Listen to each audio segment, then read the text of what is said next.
أعوذ بالله من الشيطان الرجيم. بسم الله الرحمن الرحيم. الحمد لله الذي أنزل على عبده الكتاب ولم يجعل له عوجا قيما لينذر بأسا شديدا من لدنه ويبشر المؤمنين الذين يعملون الصالحات أن لهم أجرا حسنا ماكثين فيه أبدا وينذر الذين قالوا اتخذ الله ولدا ما لهم به من علم ولا لآبائهم كبرت كلمة تخرج من أفواههم إن يقولون إلا كذبا فلعلك باهع نفسك على آثارهم إن لم يؤمنوا بهذا الحديث أسفا إنا جعلنا ما على الأرض زينة لها لنبلوهم أيهم أحسن عملا وإنا لجاعلون ما عليها صعيدا جرزا أم حسبت أن أصحاب الكهف والرقيم كانوا من آياتنا عجبا إذ أوى الفتية إلى الكهف فقالوا ربنا آتنا من لدنك رحمة وهيئ لنا من أمرنا رشدا فضربنا على آذانهم في الكهف سنين عددا ثم بعثناهم لنعلم أي الحزبين أحصى لما لبثوا أمدا نحن نقص عليك نبأهم بالحق إنهم فتية آمنوا بربهم وزدناهم هدى وربطنا على قلوبهم إذ قاموا فقالوا ربنا رب السماوات والأرض لن ندعو من دونه إلها لقد قلنا إذا شططا هؤلاء قوم اتخذوا من دونه آلهة لولا يأتون عليهم بسلطان بين فمن أظلم ممن افترى على الله كذبا وإذ اعتزلتموهم وما يعبدون إلا الله فاعووا إلى الكهف ينشر لكم ربكم من رحمته ويهيئ لكم من أمركم مرفقا وترى الشمس إذا طلعت تزاور عن كهفهم ذات اليمين وإذا غربت تقرضوهم ذات الشمال وهم في فجوة منه ذلك من آيات الله من يهده الله فهو المهتد ومن يضلل فلن تجد له وليا مرشدا وتحسبهم أيقاظا وهم رقود ونقلبهم ذات اليمين وذات الشمال وقلبهم باسط ذراعيه بالوسيد لو اطلعت عليهم لوليت منهم فرارا ولملئت منهم رعبا وكذلك بعثناهم ليتساءلوا بينهم قال قائل منهم كم لبثتم قالوا لبثنا يوما أو بعض يوم قالوا ربكم أعلم بما لبثتم فبعثوا أحدكم بورقكم هذه إلى المدينة فلينظر أيها أزكى طعاما فليأتكم برزق منه وليتلطف ولا يشعرن بكم أحدا إنهم إن يظهروا عليكم يرجموكم أو يعيدوكم في ملتهم ولن تفلحوا إذا أبدا وكذلك أعثرنا عليهم ليعلموا أن وعد الله حق وأن الساعة لا ريب فيها إذ يتنازعون بينهم أمرا فقالوا ابنوا عليهم بنيانا ربهم أعلم بهم قال الذين غلبوا على أمرهم لنتخذن عليهم مسجدا سيقولون ثلاثة رابعهم كلبهم ويقولون خمسة سادسهم كلبهم رجما بالغيب ويقولون سبعة وثامنهم كلبهم قل ربي أعلم بعدتهم ما يعلموهم إلا قليل فلا تمار فيهم إلا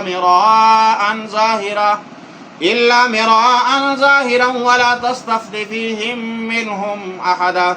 ولا تقولن لشيء إني فاعل ذلك غدا إلا أن يشاء الله واذكر ربك إذا نسيت وقل عسى أن يهديني ربي لأقرب من هذا رشدا ولبثوا في كهفهم 300 سنين وازدادوا 9 قل الله أعلم بما لبثوا له غيب السماوات والأرض أبصر به واسمع ما لهم من دونه من ولي ولا يشرك في حكمه أحدا واتل ما أوحي إليك من كتاب ربك لا مبدل لكلماته ولن تجد من دونه ملتحدا واصبر نفسك مع الذين يدعون ربهم بالغداة والعشي يريدون وجهه ولا تعد عيناك عنهم تريد زينة الحياة الدنيا ولا تطع من أغفلنا قلبه عن ذكرنا واتبع هواه وكان أمره فرطا وقل الحق من ربكم فمن شاء فليؤمن ومن شاء فليكفر إنا أعتدنا للظالمين نارا أحاط بهم سرادقها وإن يستغيثوا يغاثوا بماء كالمهل يشفي الوجوه بئس الشراب وساءت مرتفقا إن الذين آمنوا وعملوا الصالحات إنا لا نضيع أجر من أحسن عملا أولئك لهم جنات عدن تجري من تحتهم الأنهار يخلون فيها من أصابر من ذهب ويلبسون ثيابا خضرا من سندس واستبرق متقئين فيها على الأرائك نعم الثواب وحسنت مرتفقا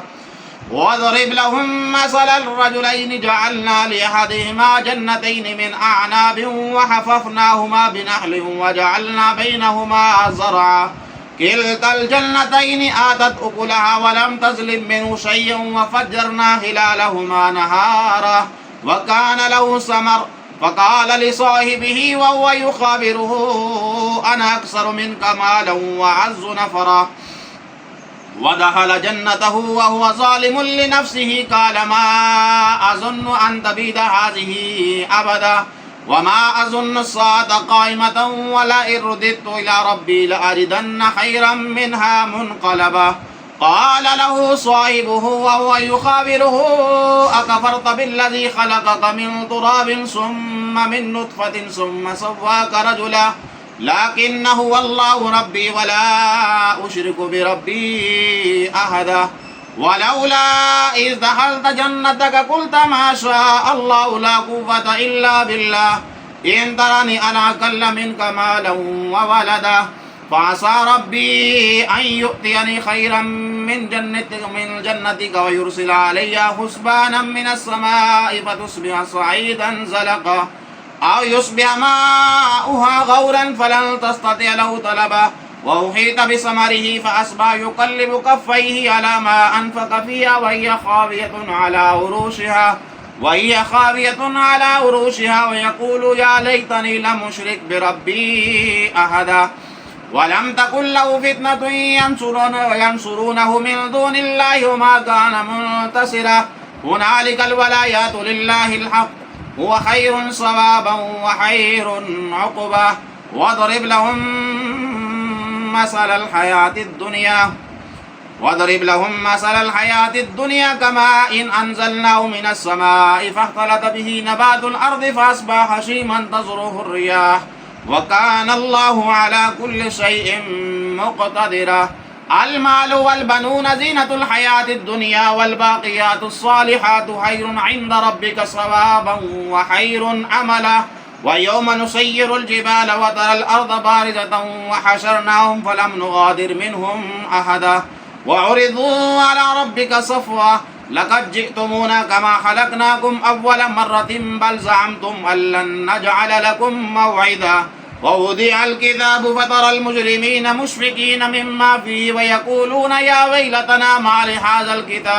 ما لهذا الكتاب لا يغادر صغيرة ولا كبيرة إلا أحصاها ووجدوا ما عملوا حاضرا ولا يظلم ربك أحدا وإذ قلنا للملائكة اسجدوا لآدم فسجدوا إلا إبليس كان من الجن ففسق عن أمر ربه أفتتخذونه وذريته أولياء من دوني وهم لكم عدو بئس للظالمين بدلا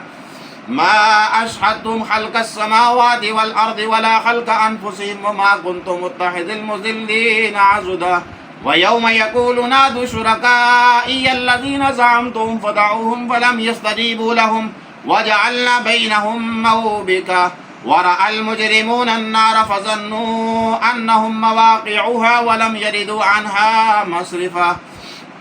ولقد صرفنا في هذا القرآن للناس من كل مثل وكان الإنسان أكثر شيء جدلا وما منع الناس أن يؤمنوا إذ جاءهم الهدى ويستغفروا ربهم إلا أن تأتيهم سنة الأولين أو يأتيهم العذاب قبلا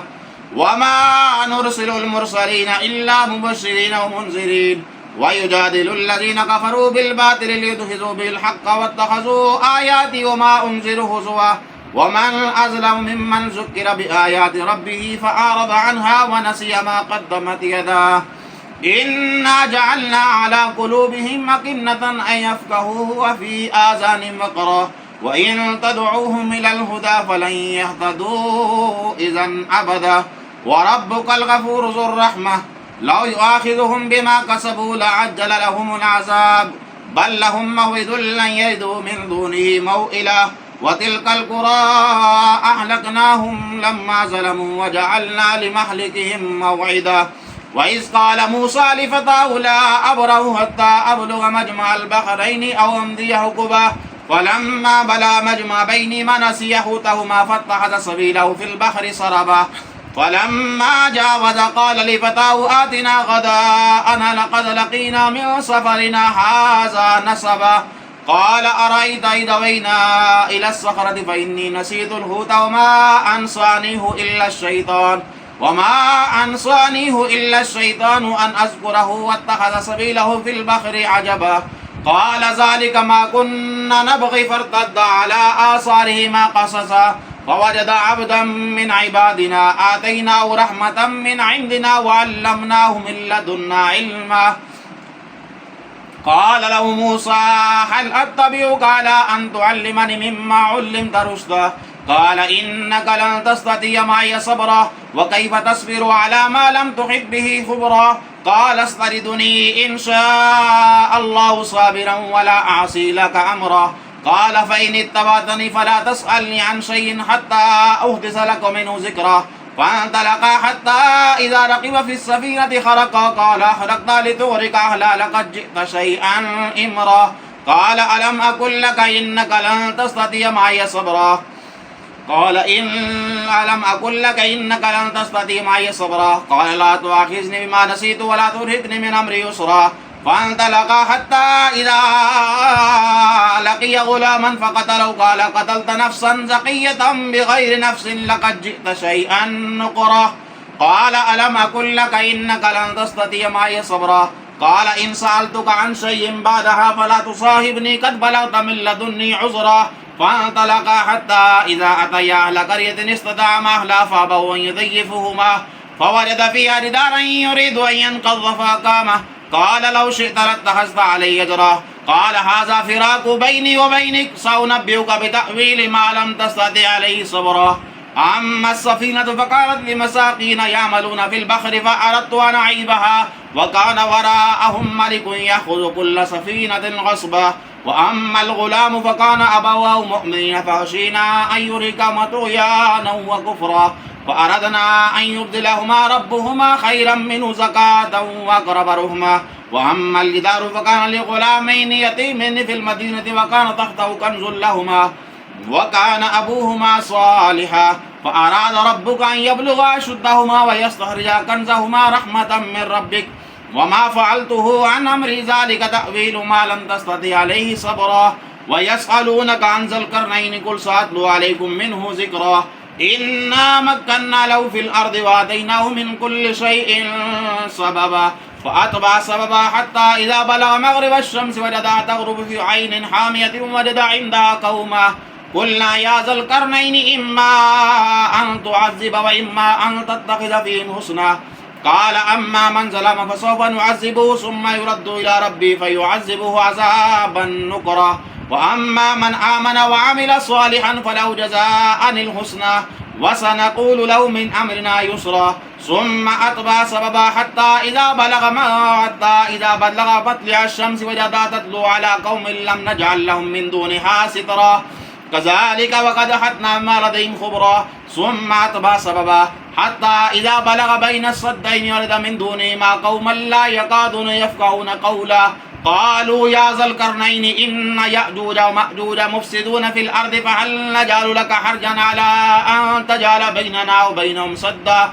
قال ما مكنني في ربي خير فاعينوني بقوة أجعل بينكم وبينهم ردما آتوني زبر الحديد حتى إذا سآوى بين الصدفين قال انفخوا حتى إذا جعله نارا قال آتوني يفرغ عليه قطرا وما استطاعوا أن يظهروا وما استطاعوا له نقبا قال هذا رحمة من ربي فإذا جاء وعد ربي جعله دكا وكان وعد ربي حقا وتركنا بعضهم يومئذ يموج في بعض ونفخ في الصور فجمعناهم جمعا وعرضنا جهنم يومئذ للكافرين عرضا الذين كانت أعينهم في غطاء عن ذكري وكانوا لا يستطيعون سمعا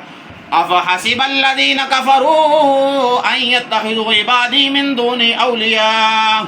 إنا أعتدنا جهنم للكافرين نزلا قل هل ننبئكم بالأخسرين أعمالا الذين ضل سعيهم في الحياة الدنيا وهم يحسبون أنهم يحسنون صنعا أولئك الذين كفروا بآيات ربهم ولقائه فحبطت أعمالهم فلا نقيم لهم يوم القيامة وزنا ذلك جزاؤهم جهنم بما كفروا واتخذوا آياتي ورسلي هزوا إن الذين آمنوا وعملوا الصالحات كانت لهم جنات الفردوس نزلا خالدين فيها لا يبغون عنها هولا قل لو كان البحر مدادا لكلمات ربي لنفذ البحر قبل أن تنفذ كلمات ربي ولو جئنا بمثله